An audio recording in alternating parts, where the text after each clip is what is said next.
Assalamualaikum warahmatullahi wabarakatuh. Apa khabar penonton sekalian yang menonton Assalamualaikum pagi ini seawal jam 7 pagi bersama saya Naufal Hatta. Jadi topik kita hari ini kepada penonton sekalian insya-Allah belanja sampai pokai.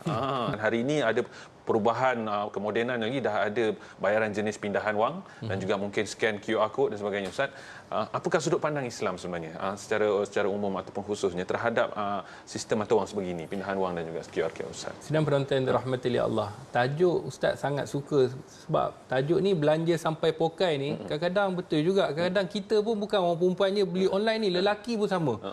Kadang-kadang kita pun terracun juga dengan barang-barang betul, racun online. Itu benar, Ustaz. Racun itu benar. Kan kita tengok barang-barang tu kadang-kadang kita beli, kadang tak sedar sampai pokai kita, sehingga kan kita tak sempat nak baca dia punya syarat, terma dan sebagainya. Baik, penonton yang dirahmati oleh Allah, al-asl fil muamalah al-ibahah, itu kaedah.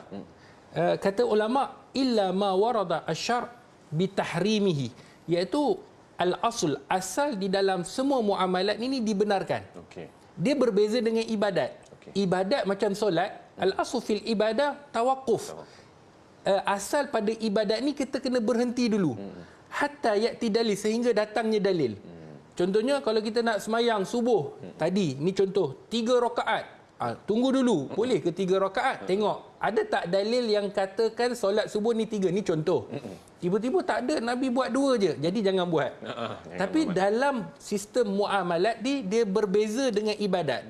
Muamalat ini iaitu dibenarkan. Al-asl fil muamalat ibahah. Asal dalam muamalat ni dibenarkan. Tidak masalah kecuali ada dalil yang mengharamkannya. Jadi mengharamkannya contoh apa? Kalau tiba-tiba dia buat online, sistem online itu ada gharar, ada penindasan, ada al-jahal ataupun ketidakpastian contohnya. Maka benda-benda ini yang tidak dibenarkan. Bila kita sebut secara umum ni, kejap lagi kita akan tengok syarat dia. Secara umumnya, maka kita sebut secara online ni dia adalah e-dagang. Dia adalah sistem yang baru supaya memudahkan manusia tak perlu pergi keluar. Kadang-kadang ialah nak start kereta, nak pakai baju, nak pergi, lepas tu kena. Tak, sekarang ni di hujung jari saja kita tengok mana yang kita berkenan, kita baca dia punya terma dan syarat dia, kita baca dia punya apa segala yang dia letakkan kat situ, description kat situ, kita tengok. Kemudian kita rasa kita nak beli, kita tekan dan akhirnya sampai kepada penjual dan penjual tu akan hantar depan rumah kita tanpa kita payah-payah pergi bersusah payah menghabiskan duit minyak. Jadi adakah sistem ini dibenarkan? Maka kata ulama dibenarkan tetapi ada syaratnya. Sebab tu bila kita sebut melalui sistem QR code, apa saja sistem online yang ada pada hari ini pada asalnya dibenarkan, melainkan di sana ada terma-terma syarat dalam hukum fiqh yang perlu kita patuhi. Dia bukanlah kita kata harus maka kita boleh buat segala-galanya sehingga melanggar hukum hakam. Tidak. Dia mesti ada terma dan syaratnya yang perlu kita patuhi, dan syarat-syarat ini sekiranya kita tidak patuhi, maka dia boleh jatuh dalam kategori haram. Baik, bila kita sebut tentang syarat-syarat macam tadi yang disebutkan, apa syarat-syarat yang perlu dipatuhi ketika mana kita nak menjual barang online? Dia termasuklah penjual dan pembeli. Jadi ustaz nak pergi ke papan putih ni. Di papan putih ni ustaz dah tulis tadi syarat sah jual beli secara online. Baik, kita kena faham betul-betul rukun dia mesti ikut sama ada online ke ataupun secara bersemuka, dia mesti rukun yang ketiga tadi, yang ada 3 rukun. Penjual, pembeli, dia ada syarat-syarat dia. Kemudian dia ada barang, kemudian dia ada ijab dan qabul. Jadi akad itu mesti ada. Itu rukun yang tak boleh kita walaupun online kita kata tak apa, ini kita buang. Contoh macam mana ijab dan qabul?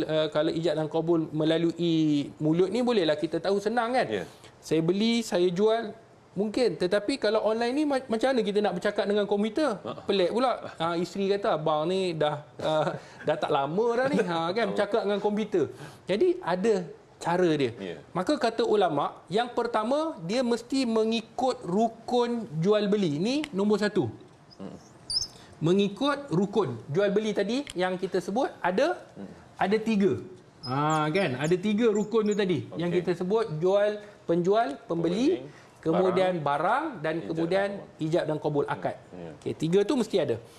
Yang kedua, barang ini mesti jelas secara spesifik. Ni online Bila ustaz sebut ni online, dia mesti jelas spesifik. Sebab tu ada orang yang tak meletakkan dia punya barang tu berapa ukuran. Contoh meja, berapa panjang, kan? Berapa dia punya lebar, berapa buka dia. Kadang-kadang cermin.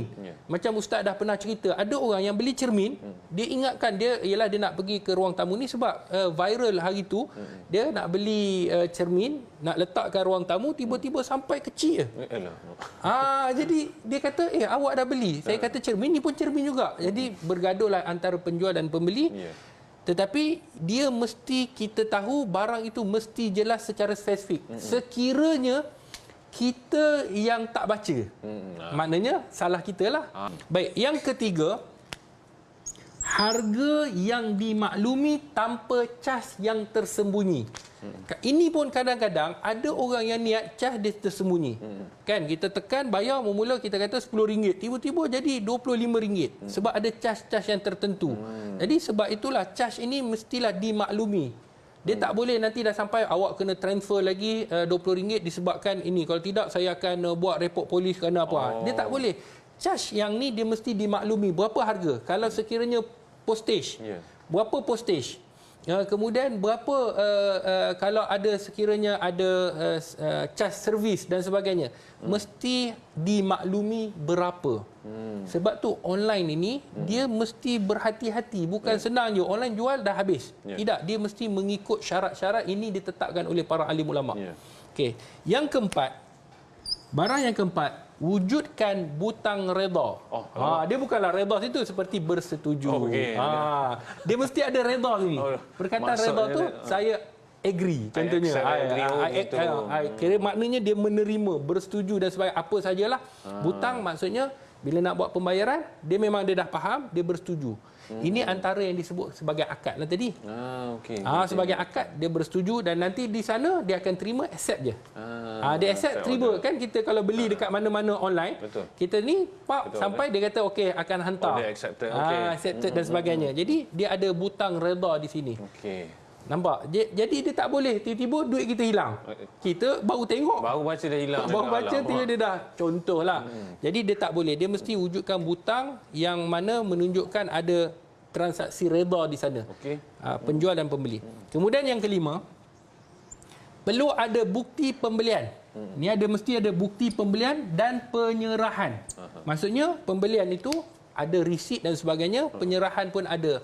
Maknanya ada resit yang kita ada bukti kita dah bayar dan ada bukti yang mana kita dah sampai duit itu, kita ada bukti dan mereka pun ada bukti yang menunjukkan transaksi itu berlaku. Jadi sekiranya tidak, dia akan berlaku pertikaian. Awak kata awak tak bayar lagi.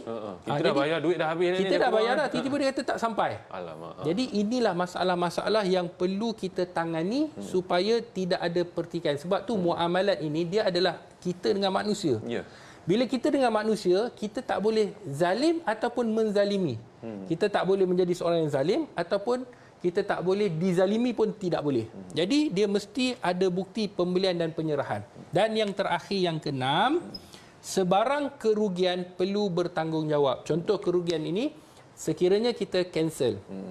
Ada di sana kerugian. Orang tu contohlah kita dah dia ada tempoh-tempoh dia.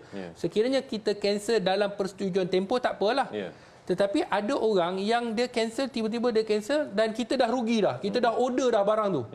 Jadi dia mestilah bertanggungjawab. Maknanya kalau pembeli tu tanpa sebab, maka dia cancel tanpa sebab yang kukuh, maka pembelian tu orang tu dah order dan sebagainya, jadi dia kena bertanggungjawab. Tak boleh salahkan penjual. Dia kena salahkan pembeli yang tidak orang kata membaca ataupun tidak perhatikan sehingga menyebabkan kerugian kepada penjual. Kadang-kadang kita bincang, kita tengok pada pembeli. Tetapi penjual ni kita tak apa, biar ada tindak, biar ada rugi. Kalau boleh dia bankrupt. Yang ni kadang-kadang kita kena berhati-hati. Penjual dan pembeli sama-sama ada hak. Jadi ini adalah merupakan syarat sah jual beli secara online yang disebutkan oleh para alim ulama. Masya-Allah. hari ini kita ada istilah terma pre-order, Ustaz. Pre-order. Sebab kita dah tahu description dia. Kita kata, okey, ini sekian-sekian, tudung ni macam ni, harga dia 1,000, warna ni macam ni, akan sebagainya. Boleh buat bayaran, nanti kita akan ada. Bila tanya, ada stok ke? Belum ada stok. Kena order dulu, bayar dulu. Macam mana tu, Ustaz? Sedangkan ikan-ikan di lautan mungkin tak boleh jualkan begitu. Tudung yang belum ada lagi ataupun apa-apalah barangnya. Belum ada, tapi itulah syaratnya. Macam mana Islam memandang hukum pre-order? Baik. Pre-order ni maknanya penjual, okey, dia tidak memiliki barang kebiasaannya. Jadi dia akan kumpulkan, tujuannya dia akan kumpulkan duit untuk dia pergi order ke kilang. Di kilang lah. Jadi sebab tu pre-order. Orang pun bayar, setuju, dia pun ambil duit tu, dia pergi ke kilang, akhirnya dia dapat barang yang dia nak dan dia jual dengan kadar keuntungan yang dia ada. Itu pre-order kebiasaannya lah. Baik, apa hukum dia? Maka kata ulama, orang yang menjual sedemikian, kita kena tengok tegahan Nabi SAW dahulu. Ni kita kena asas, konsep asas dulu. Nahan Nabi SAW bai' ma laysa indak. Iaitu Nabi melarang iaitu menjual barang yang tidak kamu miliki ataupun kamu tidak ada. Okey, itu asasnya. Bila peredaran zaman, kan, kalau dulu memang susahlah kalau kita kata nak pergi zaman Rasulullah, memang susahlah kalau barang tu bukan macam kita sekarang. Kalau dulu perjalanan daripada Madinah nak pergi ke Mesir 1 bulan. Maknanya tempoh yang panjang. Kalau negara lain pula mungkin bertahun-tahun. Kalau Morocco ke Mekah 2 tahun, menaiki unta. Ini waktu zaman Ustaz duduk Morocco, bukanlah kita naik unta. Tetapi cerita daripada orang dulu naik perjalanan nak pergi menuju tanah haji ni 2 tahun. Perjalanan pergi, balik 2 tahun. Dan orang yang order tu meninggal dulu. Allah. Kalau dia order 4 sebulan tahun. dah meninggal, 2 tahun. Allah. 4 tahun. 2 tahun pergi, 2 tahun balik. Baru dapat barang. Baru dapat barang. Jadi memang susah. Pada ketika itu, disebabkan itu kata ulama, bilanya peredaran zaman itu berlaku, maka muamalan ini mengikut peredaran zaman. Sebab itu Islam ni indah, sebab dia mengikut peredaran zaman, bersesuaian pada muamalat pada ketika itu. Sekarang ni senang. Sekarang ni kalau kita nak order tempat lain pun boleh. Barang tu boleh kita yakin barang tu kita boleh dapat. Dan bila kita sebut pre-order ni, dia termasuk dalam kategori boleh tak boleh? Dibolehkan. Dia termasuk dalam 2 jenis muamalat yang boleh kita kategorikan. Yang pertama, bai' salam. Bai' salam ni kata para alim ulama, pembeli akan memberikan wang terlebih dahulu. Pembeli, maksudnya pembeli yang nak beli ni, dia bagi wang terlebih dahulu kepada penjual. Kemudian penjual akan memesan kepada kilang. Contohnya kepada kilang. Kemudian diserahkan pada waktu yang telah ditetapkan. Maknanya kilang kata, okey, saya akan bagi sekian. Kemudian penjual ni bagi tahu kepada pembeli, saya akan serahkan barang ini sekian. Maka itu adalah bai' salam, dibenarkan oleh ulama. Dan satu lagi, dia boleh juga termasuk dalam al-ujrah, upah. Maksudnya pre-order ni macam upah lah. Okey, saya nak barang ini, kita jual, kemudian upah dia pergi buat urusan, pergi kilang, dapatkan barang tu, kemudian dia hantar, itu adalah upah. Maka kata ulama, pre-order tidak jadi masalah, tetapi jangan ada unsur penipuan. Apa maksud unsur penipuan? Barang tu dia tak boleh dapat. Kemudian dijanjikan, kemudian dia mungkiri janji. Sebab itu pre-order ni kena berhati-hati. Memanglah sedap dapat duit orang. Tapi barang tu boleh dapat tak pada waktu yang telah ditetapkan. Dia mesti waktu yang dah dipersetujui oleh kedua-dua pihak. Dipersetujui, betul. Begitu, masya-Allah. Itu hukum pre-order. Jadi insya-Allah akak-akak yang selalu pre-order jangan risau, insya-Allah, kepada pembeli maupun penjual, Ustaz. Rosmawati Tahrib, Assalamualaikum Ustaz. Boleh ke jual beli kucing di kalangan orang Islam? Baik. Bismillahirrahmanirrahim.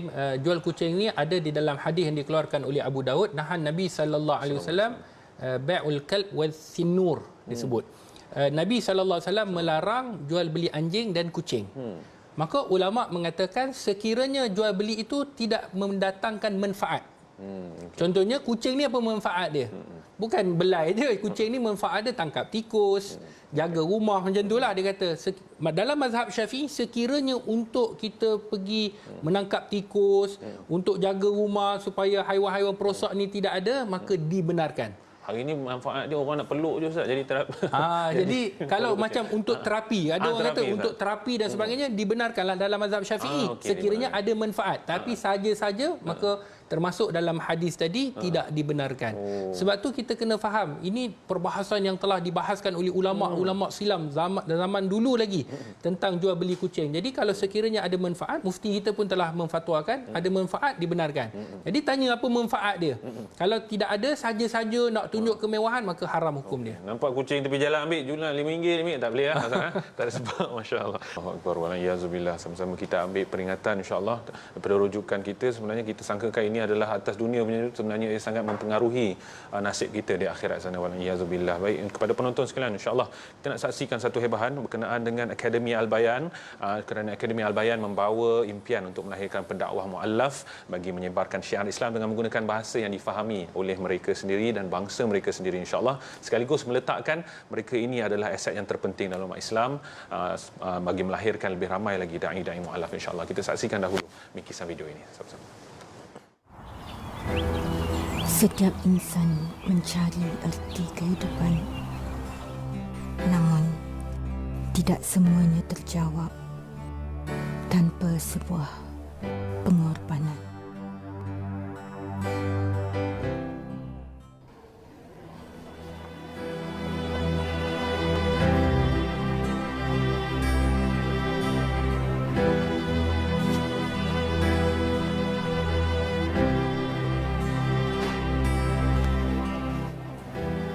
Selamat ulang tahun, Papa.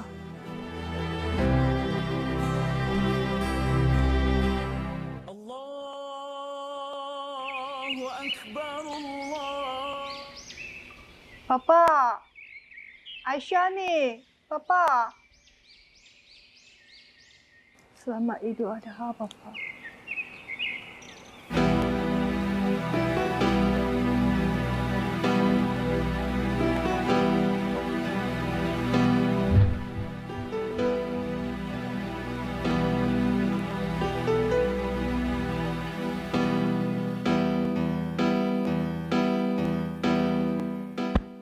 Maaf, Syed. Tak apa.